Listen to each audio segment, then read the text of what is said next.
menyikapi banyaknya pernyataan-pernyataan bahwa apa yang disampaikan oleh Serikat Buruh, khususnya dari kami Serikat Buruh yang berada 32 federasi ini, adalah dikesankan, di framing hoax. Itu adalah tidak benar. Tidak ada berita hoax, tidak ada informasi, tidak ada miskomunikasi. Ya, saya ulangi, tidak ada hoax, tidak ada disinformasi, tidak ada miskomunikasi terhadap pernyataan-pernyataan yang kami keluarkan menyikapi UU Cipta Kerja, khususnya klaster ketenagakerjaan Omnibus Law tersebut. Sumber yang kami sumber-sumber berita atau sumber-sumber pasal-pasal yang kami jadikan dasar untuk kemudian kami berikan pernyataan adalah berasal valid dari hasil kesepakatan dari hari ke hari Panja Balik DPR RI RUU Cipta Kerja pada waktu itu dengan wakil pemerintah. Jadi screenshot hasil kesepakatan itu dikirim WA-nya oleh beberapa anggota Panja Balik kepada kami. Itu berarti informasi valid. Ditambah berita-berita sosmed yang kami pilih mana yang hoax, mana yang tidak hoax, karena kami tahu berita-berita itu. Yang non hoax kami verifikasi lagi kepada anggota DPR yang duduk di Panja Balik RUU Cipta Kerja tersebut. Nah, dari dua sumber yang valid itu ditambah sandingan draft versi pemerintah, versi DPR, kan ada DIM, daftar informasi masalah dari fraksi-fraksi, dan juga dari Undang-Undang Nomor 13 Tahun 2003, sandingan itu yang kami analisa. Maka sekali lagi itu bukan hoax, bukan disinformasi, dan juga itu bukan miskomunikasi. Kalau memang dibilang hoax atau disinformasi, pertanyaan yang benar yang mana? Kan tidak ada. Kalau kita bisa bilang, oh ini disinformasi, ini miskomunikasi, ada yang benarnya dong. Kan ada yang 905 halaman UU Cipta Kerjanya katanya, ada yang 1028 halaman, ada yang 1056 halaman, bahkan terakhir ini 1035 halaman. Mana yang benar? Menaker dan Menko Perekonomian mengatakan baca dulu isi undang-undang yang mana yang mau dibaca. Uang disahkan oleh paripurna saja sampai hari ini kita tidak bisa mendapatkan dan tidak bisa mengakses yang sah resmi UU Cipta Kerja, khususnya klaster ketenagakerjaan yang menjadi concern kami. Karena itu tidak hoax, tidak ada disinformasi, tidak ada juga miskomunikasi. Saya ambil contoh 4 isu saja dari 10 isu yang kami persoalkan yang katanya terkesan hoax. 1, UMK masih ada, betul. Upah minimum kabupaten kota atau UMK masih ada, tapi bersyarat. Pertanyaannya syaratnya apa? Oh, katanya ditaruh di peraturan pemerintah. Dalam konvensi ILO nomor 133 tentang upah minimum itu safety net, jaring pengaman. Negara hadir agar buruh atau orang buruh yang bekerja atau orang yang akan masuk pasar kerja tidak absolut miskin. Orang di Jakarta masih mau kok digaji 500.000, 1 juta, tapi kan miskin. Masa orang kerja untuk miskin? Oleh karena itu negara hadir dibatasi yang disebut dengan upah minimum. Karena itu kita nggak setuju UMK kabupaten kota bersyarat, UMK tidak bersyarat. Upah minimum Indonesia tinggi, siapa bilang? Saya ILO Governing Body, mari kita minta, ambil aja nanti buku judulnya Tren Ketenagakerjaan hasil risetnya ILO se-Asia Pasifik, khususnya di beberapa negara ASEAN. Tahun 2014-2015, yang lain saya belum dapat. Di situ dikatakan upah rata-rata pekerja di Laos 114 US dollar per bulan, di Kamboja 119 US dollar. Berapa Indonesia? 174 US dollar per bulan. Berapa Vietnam yang katanya di bawah kita? 181 US dollar per bulan.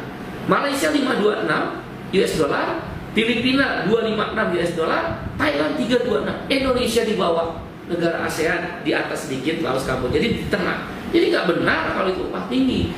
Jangan melihat UMK itu di Jabotabek. yang sekarang sekitar 4,5 jutaan, sekitar berarti rata-rata adalah sekitar $300 mungkin, atau sekitar $250 kira-kira. Jangan lihat itu, Indonesia ada juga Boyolali, Batang, Pekalongan. Sikap kebijakan Presiden Joko Widodo itu sudah benar, membangun infrastruktur dan tol laut. Tujuannya apa? Daerah-daerah industri, kota-kota industri baru terbangun, seperti Batang, Pekalongan, Deli Serdang, itu udah benar. Makassar, itu udah benar. Yang menjadi tidak benar ketika melihat upah disampaikan sebagai pembanding yang hanya di Jabodetabek. Sehingga kalau kita lihat upah 1,8 juta rupiah sampai 2,2 juta rupiah di Boyolali, di Batang, di Pacitan, ketemulah rata-rata upah kita sekarang 2,5 juta rupiah per bulan. Kira-kira $180. Nggak jauh kan dengan yang 2014-2015. Jadi upah kita masih kompetitif. Dengan demikian kami menolak UMK bersyarat. Kembali kepada UMK Undang-Undang Nomor 13 2003. Jadi bukan kok UMSK hilang kok faktanya. Undang-Undang Nomor 13 tahun 2003 itu ada UMSK. UMSK adalah agar tiap industri itu berbeda. Masa pabrik sendal jepit upahnya sama dengan mobil Toyota, nggak fair. Masa pabrik kerupuk nih ekstrim, pabrik kerupuk sama upahnya dengan Freeport, nggak fair. Oleh karena itu, ILO Convention nomor 133 membolehkan diberlakukannya UMSK. Kami minta UMSK jangan hilang. Yang kedua, karyawan kontrak katanya tidak seumur hidup karena apa? Tidak ada batas waktu kontrak. Yang lalu undang-undang lama batas waktu kontrak 2 tahun kontrak pertama, kontrak kedua 2 tahun, kontrak ketiga adalah 1 tahun, total 5 tahun. Kalau dia baik kerjanya diangkat karyawan tetap. Nah dengan yang sekarang tidak ada batas waktu kontrak, walaupun ada persyaratan yang dibutuhkan batas waktu kontrak. Kalau dia bagus di kontrak 2 bulan, kontrak lagi 6 bulan, kontrak lagi 9 bulan, enggak ada batas waktu. Dan itu yang kita sebut potensinya karena kontrak seumur hidup tidak bisa jadi karyawan tetap. Itu maksudnya. Kalau karyawan tetap di Omnibus Law tetap ada, betul, yang dikenal dengan PKWTT, betul. Tapi dengan karyawan kontrak seumur hidup tanpa batas waktu, kehilangan kesempatan untuk jadi PKWTT atau karyawan tetap. Apalagi outsourcing.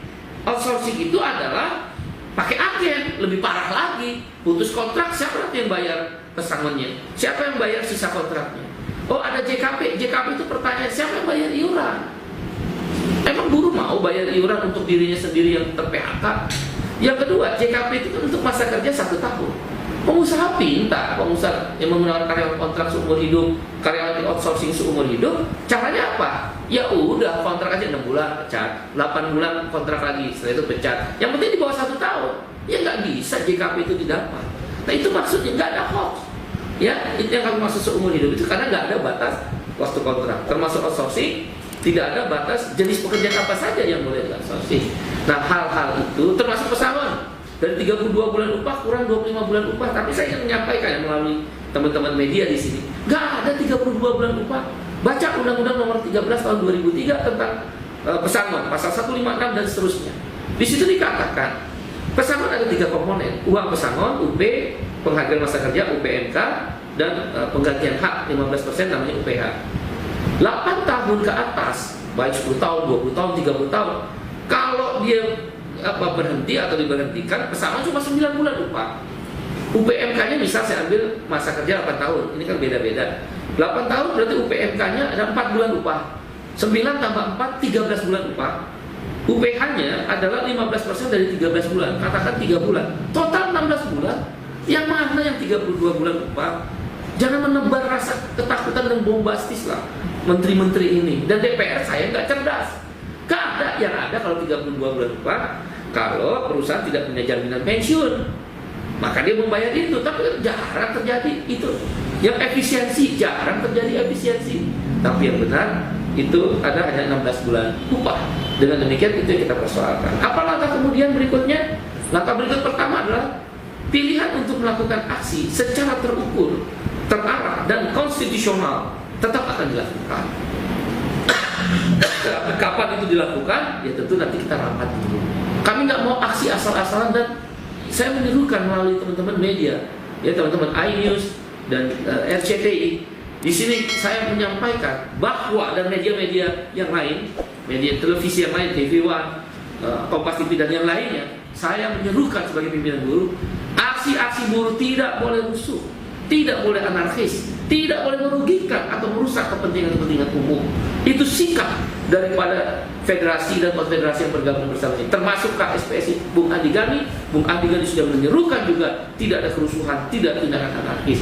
Ini adalah aksi-aksi baik yang kemarin maupun yang ke depan yang mungkin akan kita ambil lagi adalah aksi non-violence, bukan aksi kekerasan. Inilah suci, perjuangan suci, bersih, pure tentang Omnibus Law, UU Cipta Kerja, khususnya klaster tenaga kerjaan. Nah, selain aksi-aksi itu, kita tetap akan mempertimbangkan langkah hukum, judicial review, GR ke Mahkamah Konstitusi. Tapi kita akan melihat dulu, karena jujur saja, buruh-buruh ini gampang. Hakim konstitusi komposisinya 3 dari DPR, 3 dari pemerintah, 3 independen. Kalau melihat begitu kita agak ngeper juga kata buruh. Yang kedua, kalau udah bicara angka, Hakim Mahkamah Konstitusi cenderung mengalahkan penggugat.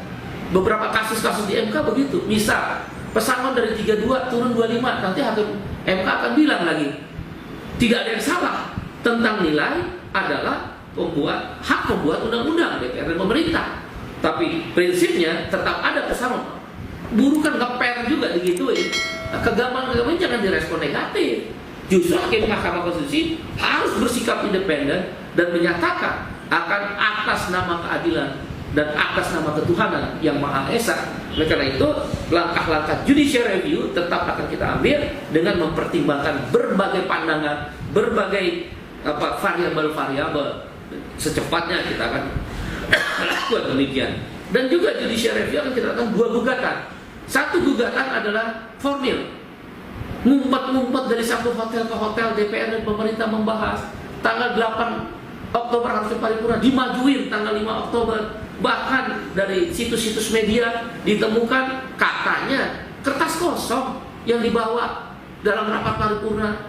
Anggota DPR seluruhnya yang hadir, baik virtual maupun yang ada di tempat, tidak memegang itu yang sudah disetujui itu oleh Panja Balik dan wakil pemerintah. Ini DPR dan macam apa ini parlemen?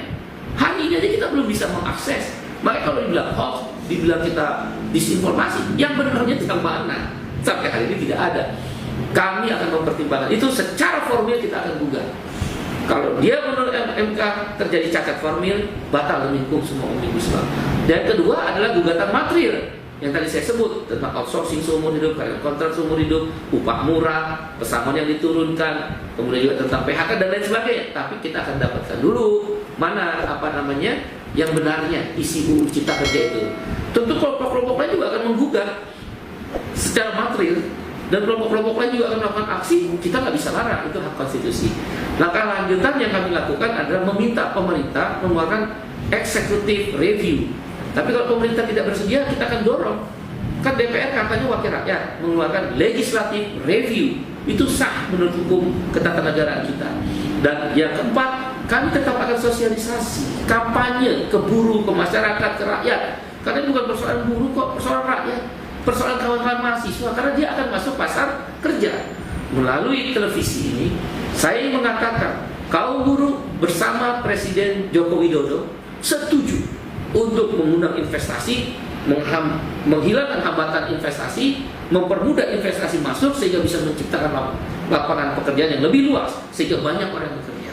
Yang kami tidak setuju adalah mengurangi perlindungan atau orang yang mau masuk pasar kerja tidak ada perlindungan dengan sistem karyawan kontrak seumur hidup, outsourcing seumur hidup.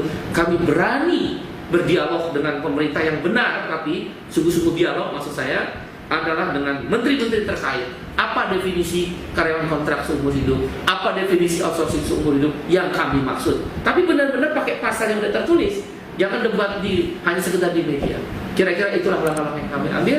Mudah-mudahan sekali lagi buruh Indonesia bersama pemerintahan Bapak Presiden Joko Widodo memperjuangkan agar 10 klaster tentang investasi bisa memperluas lapangan kerja. Kami setuju dan kami dukung.